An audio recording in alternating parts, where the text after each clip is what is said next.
You know that feeling when you're absolutely certain something is wrong with you, but you can't quite put your finger on what it is? Maybe you've been snapping at people you love for no reason, or you're having vivid dreams that leave you exhausted when you wake up. Perhaps you've suddenly started crying during a random Tuesday afternoon while folding laundry, and you have absolutely no idea why. Here's what nobody tells you about healing from trauma. It doesn't feel like healing at first. It feels like you're falling apart. I'm going to share something with you that might completely change how you see your own healing journey. There are 3 deeply unusual signs that you're actually breaking through old trauma, signs that most people completely misinterpret as signs that are getting worse. And because they misinterpret these signs, they panic, they retreat, and they abandon their healing right when they're on the verge of a major breakthrough. Let me be crystal clear. What I'm about to share with you could be the difference between you finally releasing decades-old pain or spending another 10 years carrying weight that was never yours to carry in the first place. Sign number 1. Your body starts misbehaving in weird, unpredictable ways. This is a sign that confuses people the most, and it's the one that sends them running back to old coping mechanisms. When you're breaking through trauma, your body doesn't send you a neat little memo saying, "Hey, we're processing something big here." Instead, it does things that seem completely random and often terrifying. You might suddenly develop a twitch in your eye that won't go away. Your jaw might clench so hard at night that you wake up with headaches. Some people report feeling random waves of nausea that have nothing to do with what they ate. Others experience sudden temperature changes, feeling freezing cold in a warm room, or breaking into sweats when nothing stressful is happening. Here's why this happens, and why it's actually a good sign. Trauma doesn't just live in your mind. It literally lives in your body. When something traumatic happens, your nervous system goes into survival mode. It prepares you to fight, flee, or freeze. But here's the problem. If you couldn't complete those responses at the time of the trauma, if you couldn't fight back, couldn't run away, or had to freeze to survive, all that survival energy gets trapped in your body like a battery that never discharged. For years, maybe decades, your body has been holding onto that charge. It's been keeping you in a subtle state of alert, always ready for the next threat. Even when you're objectively safe, your shoulders stay tense. Your breathing stays shallow. Your digestive system stays in emergency mode instead of rest and digest mode. When you finally start to heal, your body begins to release all that stored energy. And it doesn't come out gently. It comes out in bursts, in waves, in strange physical sensations that can feel alarming if you don't know what's happening. That random crying spell while folding laundry, that's not you being crazy. That's decades of unfelt grief finally finding its way out. That jaw clenching, your body is literally releasing the words you couldn't say, the screams you had to swallow, the no you weren't allowed to speak. The biggest mistake people make at this stage is trying to suppress these physical symptoms. They take medication to stop the twitching, drink alcohol to calm the anxiety, or distract themselves so they don't have to feel what's coming up. And while there's absolutely nothing wrong with getting medical support when you need it, trying to suppress these symptoms entirely is like trying to stop a volcano from erupting by putting a cork in it. What you should do instead, when these physical symptoms show up, pause. Take a moment to acknowledge that something is moving through you. You don't have to understand it intellectually. You don't have to know what specific memory is being processed. Just create space for your body to do what it needs to do. Try this simple practice. Place one hand on your heart and one hand on your belly. Take 3 slow breaths. Say to yourself, either out loud or silently, "Something is moving through me. I am safe enough to let it move." That's it. You're not trying to fix it or figure it out. You're just giving your body permission to complete what it started years ago. Sign number 2, you start feeling angry at people you've always defended. This one hits different, and it often comes with a heavy dose of guilt. You might suddenly find yourself feeling rage toward a parent you've spent your whole life making excuses for. Or you might start seeing patterns in a friendship that you've been tolerating for years, and suddenly you can't tolerate them anymore. Maybe you look back at a past relationship and for the first time, instead of blaming yourself, you think, "Wait a minute, that wasn't okay. That was actually really messed up." This sign freaks people out because we've been taught that forgiveness is a goal, that anger is bad, and that if we're healing properly, we should be becoming more understanding and compassionate, not less. But here's what's really happening. For years, you've been protecting the people who hurt you, not because they deserve protection, but because you needed to survive. When you're a child and your caregiver is the source of your pain, you can't afford to see them clearly. You depend on them for survival. So your brain does something incredibly clever. It protects you by helping you see your caregivers as good people who just made mistakes, who were doing their best, who had their own trauma. This is called defensive idealization, and it's a survival mechanism. The problem is that when you idealize the people who hurt you, you have to put all the blame somewhere. And the only place left to put is on yourself.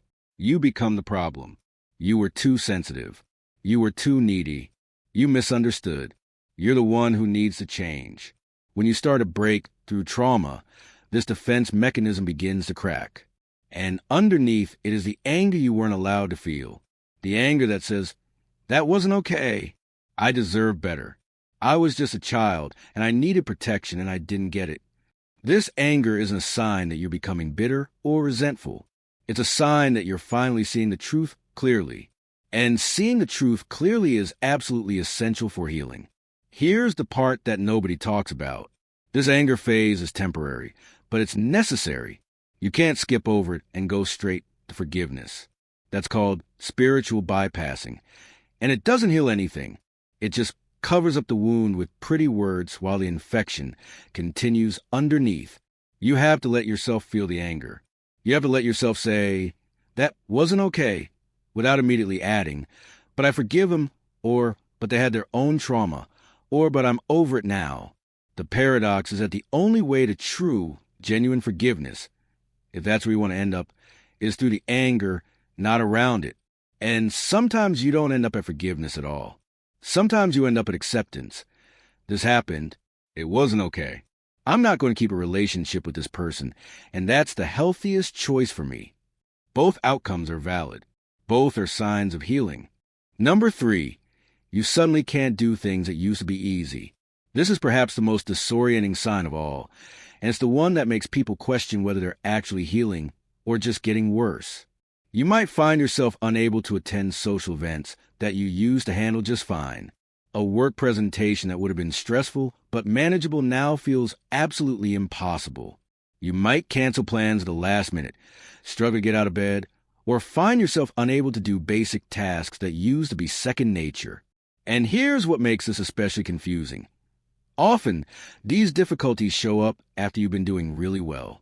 You've been going to therapy, doing your inner work, feeling more aware and connected, and then suddenly you can't function the way you used to, and you think, what's wrong with me? I was doing so much better. Why am I going backward? You're not going backward. Here's what's actually happening. For years, maybe your entire life, you've been operating on what I call survival energy. This is the energy that comes from your nervous system being in a constant state of hypervigilance. It's like running on adrenaline and cortisol all the time.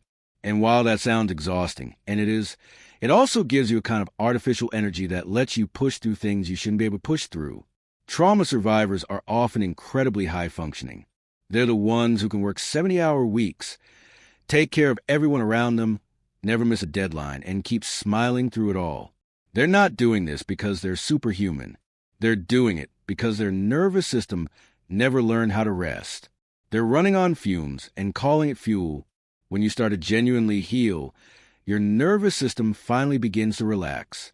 And when it relaxes, all that artificial survival energy starts to drain away. For the first time, you feel how tired you actually are.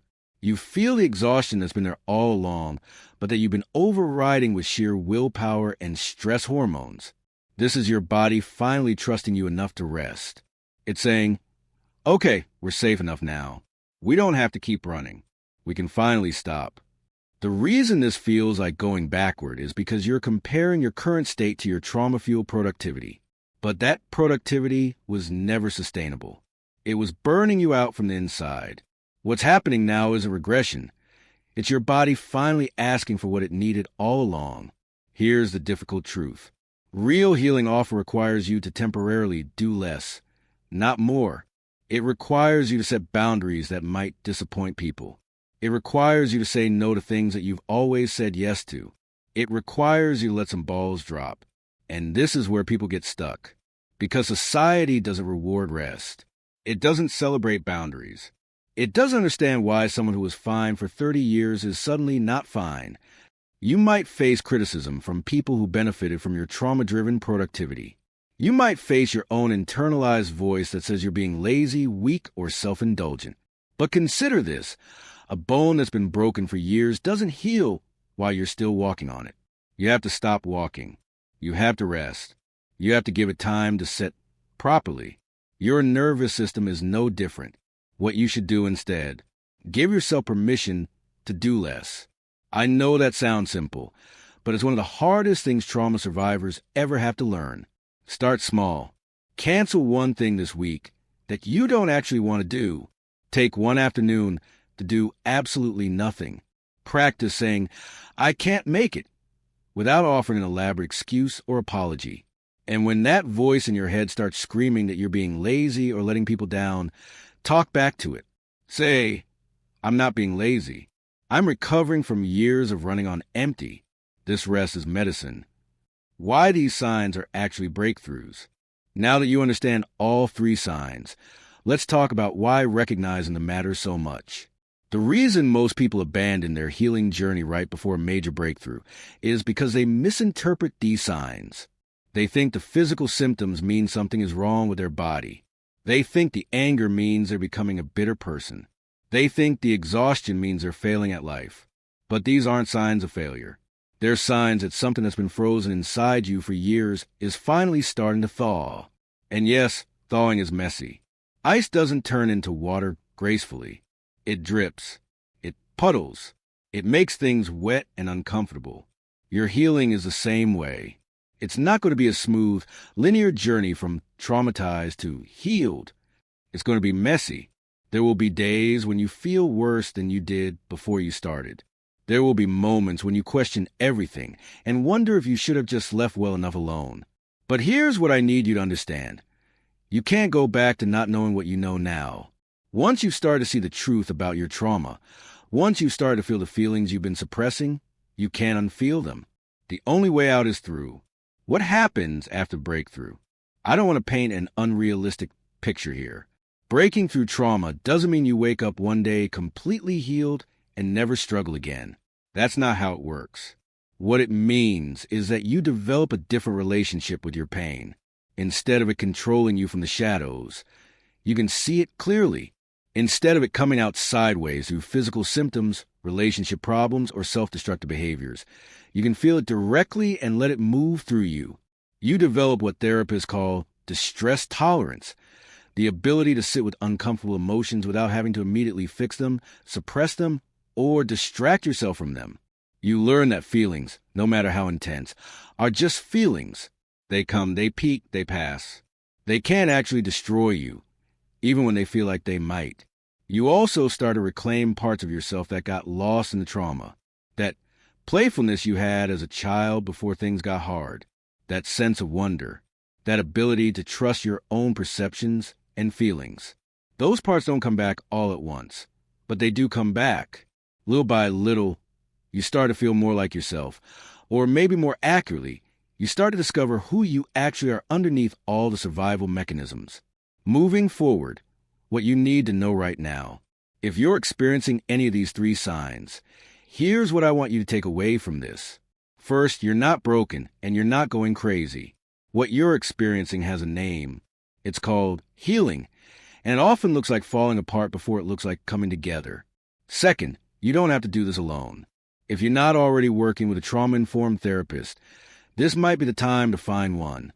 Look for someone who understands somatic experiencing, EMDR, or internal family systems, approaches that work with the body and the nervous system, not just the mind. Third, be patient with yourself. Trauma that took years to develop isn't going to heal in a few weeks. Give yourself the same compassion you'd give a good friend who is going through something difficult. You wouldn't tell them to hurry up and get over it. Don't tell yourself that either.